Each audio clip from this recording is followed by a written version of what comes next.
Miembro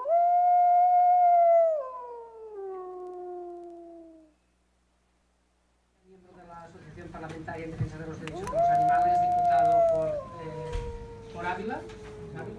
Por Álava, perdona. Diputado de Podemos, Común Podem en Marea, pero es miembro del PO y además con una larga trayectoria de activista y político ecologista. Fue director de Greenpeace y activista a la defensa del lobo ibérico. Te he recortado minutos, en todo caso, para que él explicará las iniciativas que se han llevado a cabo en el Congreso y preguntas también en el Senado.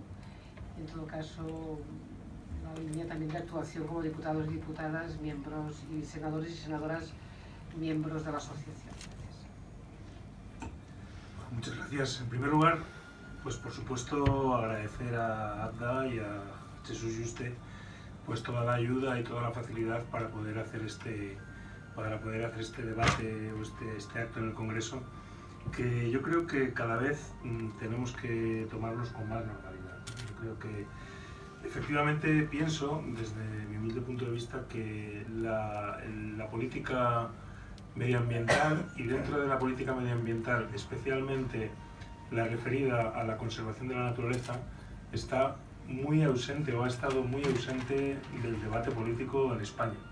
Creo que eso es muy visible y es muy visible en el trabajo del día a día y es muy visible, por ejemplo, en la Comisión de Medio Ambiente, donde por contra o sin embargo o en contraposición, pues nos encontramos, por ejemplo, que siempre que se habla del medio rural, pues hay una fuerte presencia, yo no sé, Jesús, si antes era así también, pero hay una fuerte presencia del lobby cazador, ¿no? Es decir, parece que no hay otra actividad en el mundo rural que la caza.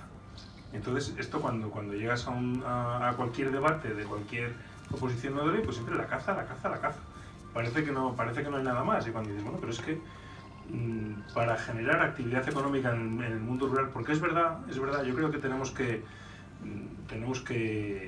asumir el debate en todas sus dimensiones, y es verdad que nos enfrentamos a problemas graves en el mundo rural. Por ejemplo, el tema de la despoblación es un problema muy grave, es un problema al que tenemos que hacerle frente, ¿no? Pero en este Congreso yo lo que veo es que siempre que se habla de estas cuestiones, o al menos desde los grandes partidos tradicionales, siempre se habla de la misma solución, que es la caza, ¿no? Vamos a dar más fondos a la caza, vamos a promover la caza, y cualquier otra actividad en el mundo rural, me da igual, senderismo, naturalismo, ornitología, piragüismo, bici de montaña, cualquier otra actividad, parece que no hay más alternativa. Yo creo que es muy importante abrir un poco el zoom, ¿no? Y decir, no, es que efectivamente tenemos un problema. Nuestro país tiene un problema en el mundo rural que ha sido muy bien descrito por algunos autores que hablan de la España vacía, etcétera, etcétera, ¿no? El otro día decían, nos quedamos sin personas y nos quedamos sin pájaros, porque paradójicamente ese abandono del mundo rural viene acompañado de una fuerte industrialización de la agricultura y una fuerte utilización de compuestos químicos, etcétera, y que haya menos gente no quiere decir que no haya actividad, pero es una actividad casi industrializada que tiene un impacto devastador sobre la fauna salvaje, ¿no? Y no es solamente el caso del lobo, es que, por ejemplo, los propios estudios de la Sociedad Española de Ornitología muestran cómo las aves en el medio rural pues están desapareciendo a gran velocidad, ¿no? Lo cual yo creo que es un indicador bastante interesante de lo que está ocurriendo, ¿no? Creo que el tema del lobo es especialmente interesante, no solamente por el lobo en sí mismo, sino porque el lobo significa. El lobo se está convirtiendo en un baluarte a perseguir, en un baluarte a destruir, pero no es porque sea el lobo. Es decir, yo en un principio, cuando empecé a interesarme por estos lobos, que yo reconozco que no soy un experto en el tema, que hay gente que sabe mucho más que yo, pero sí que considero que es un tema a tratar y es un tema a traer aquí al Congreso, pues pensé que tenía que ver con el lobo, con esa condición de animal maldito, del malo del cuento, de animal perseguido.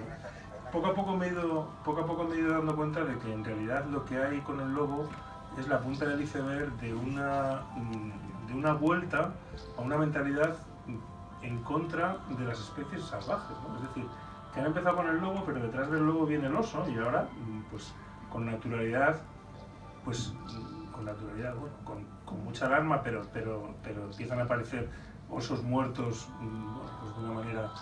Detrás pues se habla de que hay que perseguir a los cormoranes porque se comen el pescado, y así sucesivamente, ¿no? Es como el primer, como el elemento detrás del cual pues vienen otras especies, y parece que la fauna salvaje pues que estaba aquí mucho antes de que estuviéramos nosotros, pues que la ha puesto alguien para molestarnos. Entonces esto, desde mi punto de vista, es algo que tenemos que combatir aquí, y tenemos que combatirlo políticamente, y tenemos que hacer política, y hacer política pues es complicado, en ocasiones no es fácil, es antipático, tienes que trabajar con otros sectores. En este sentido yo quiero resaltar y destacar mucho el trabajo que está haciendo Ecologistas en Acción, y en concreto el trabajo que se está haciendo con el sector ganadero. Creo que es muy importante. Creo que estos vídeos que hemos visto son testimonios muy importantes y muy significativos, aunque cuantitativamente a lo mejor no sean muchos, cualitativamente son muy relevantes, porque se nos intenta siempre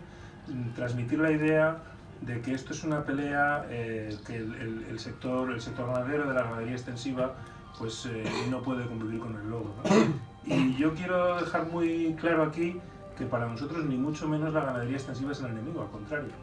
Nuestros ecosistemas necesitan de la ganadería extensiva, y esto tenemos que entenderlo y tenemos que asumirlo.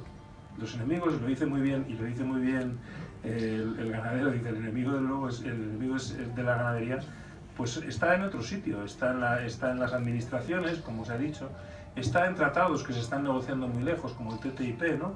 Que va a acabar pues con mucha de nuestra, bueno, pues si en caso de llegar adelante, pues va a acabar por ejemplo, con las denominaciones de origen, etcétera, etcétera. Entonces es ahí donde hay que poner el foco, ¿no? Y en ese sentido pues nosotros tenemos que trabajar, y lo hacemos con gusto, y en muchas cosas somos aliados, ¿no? Por ejemplo, ahora, lo habréis oído, pues se quiere construir en Soria una finca, una granja con 20.000 vacas, entonces bueno, pues ese es un ejemplo de donde los propios ganaderos extensivos y nosotros los ecologistas pues coincidimos, ¿no? en que eso no es el camino adelante. Bueno, en definitiva, quería hacer esta introducción para explicar la importancia que yo creo que tiene que este tema se trate, en primer lugar, con normalidad, es decir, que esta no sea ni mucho menos la primera vez que estamos aquí para hablar de conservación, ¿no? Sino que las políticas de conservación de la naturaleza tienen que ser parte, porque tienen mucho que ver con la política del día a día, y tienen mucho que ver con el modelo, y precisamente si vamos hacia esta destrucción de la naturaleza es porque estamos en un modelo económico que tiene tanta avidez con el beneficio a corto plazo, que se lleva por delante lo que sea. Se lleva por delante el lobo, se lleva por delante la calidad de las aguas, se lleva por delante la atmósfera con el cambio climático, y se lleva por delante lo que sea, ¿no? Y para mí estas batallas son significativas en ese sentido, son significativas porque sirven para visibilizar hasta qué punto es el modelo el que nos está llevando a la destrucción, a nosotros y a las especies con las que convivimos. Dicho lo cual, yo quería, en primer lugar, de manera, no sé si me queda algún minuto, ya lo he gastado. Muy rápido. Bueno, quería decir que, en primer lugar, que el tema del lobo en el Congreso ya ha sido traído con anterioridad por otros diputados precisamente miembros de la Asociación Parlamentaria de Defensa de los Animales. Me he traído una lista de iniciativas que no os voy a leer para no aburrir, pero hay preguntas que presentó Nuet, que presentó Laia Ortiz, Joan Coscubiela, que presentó el propio Jesús Yuste. Es decir, que hay preguntas, hay PNLs. El tema del lobo ya ha estado en el Congreso, ¿no? Y la buena noticia es que vuelve porque, aunque nosotros presentamos en su momento una proposición no de ley en la anterior corta legislatura, pues bueno, la vamos a volver a presentar. Básicamente no os voy a aburrir mucho, porque lo que planteamos en nuestra proposición no de ley fundamentalmente son dos cosas muy sencillas, ¿no?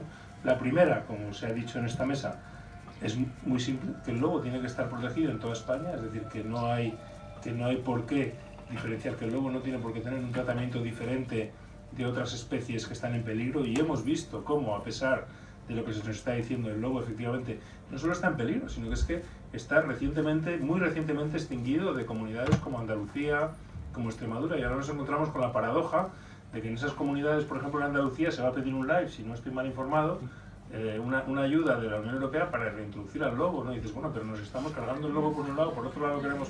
Todo esto pues no tiene coherencia y es bastante absurdo, ¿no?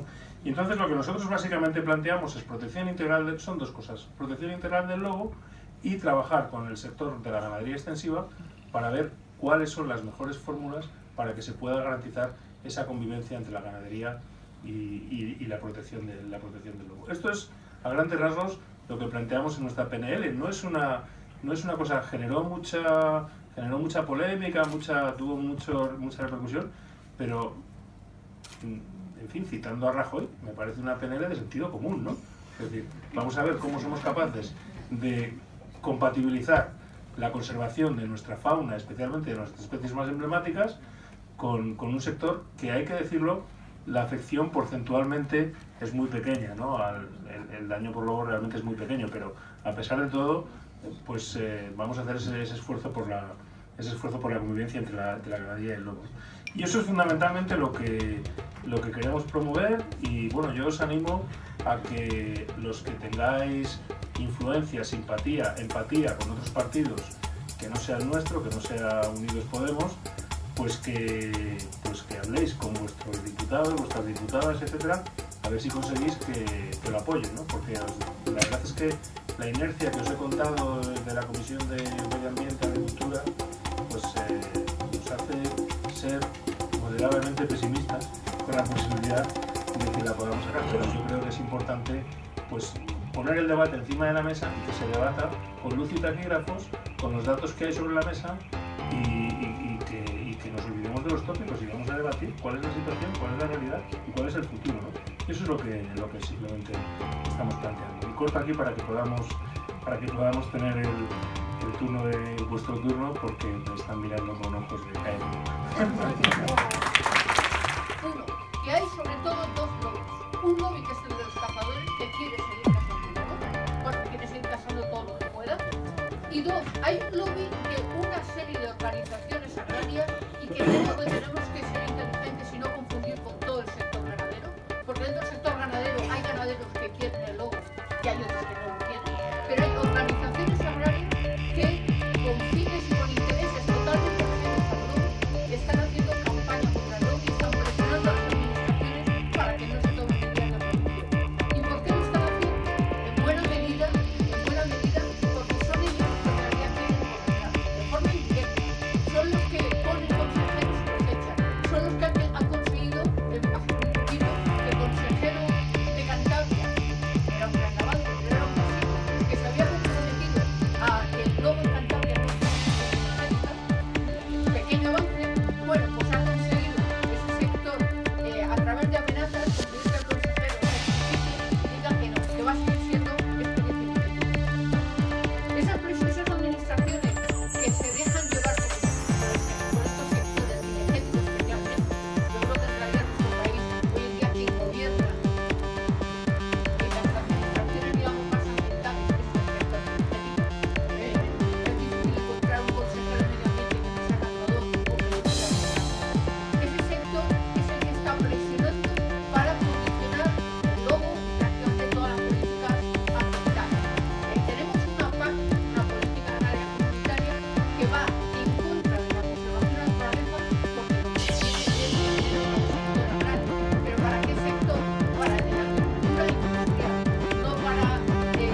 Y nadie se cuestionó en Portugal, en ese momento, que o lobo fuera protegido como merecía, porque era el símbolo de esa tierra, por cierto, llena de ganaderos y con un mundo rural bastante importante.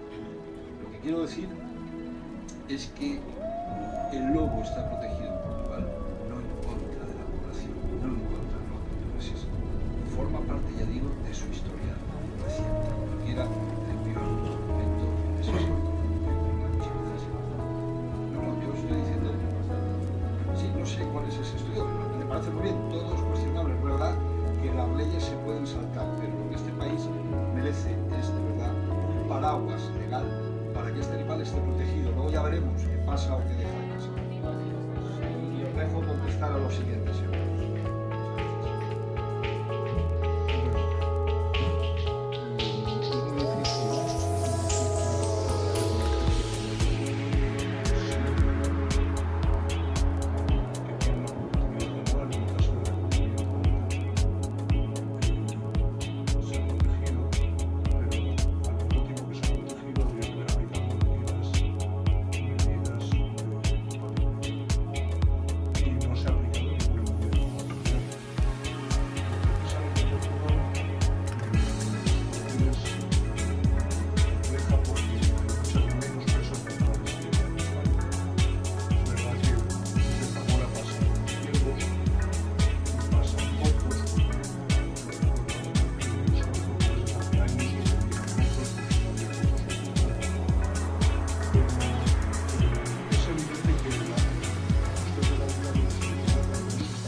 Cada año los grupos cambian la planificación, por ejemplo, para la de cría,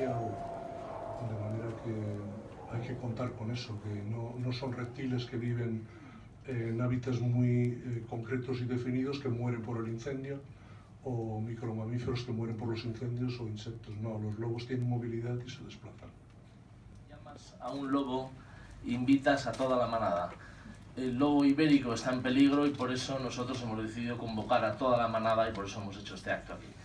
Muchas gracias.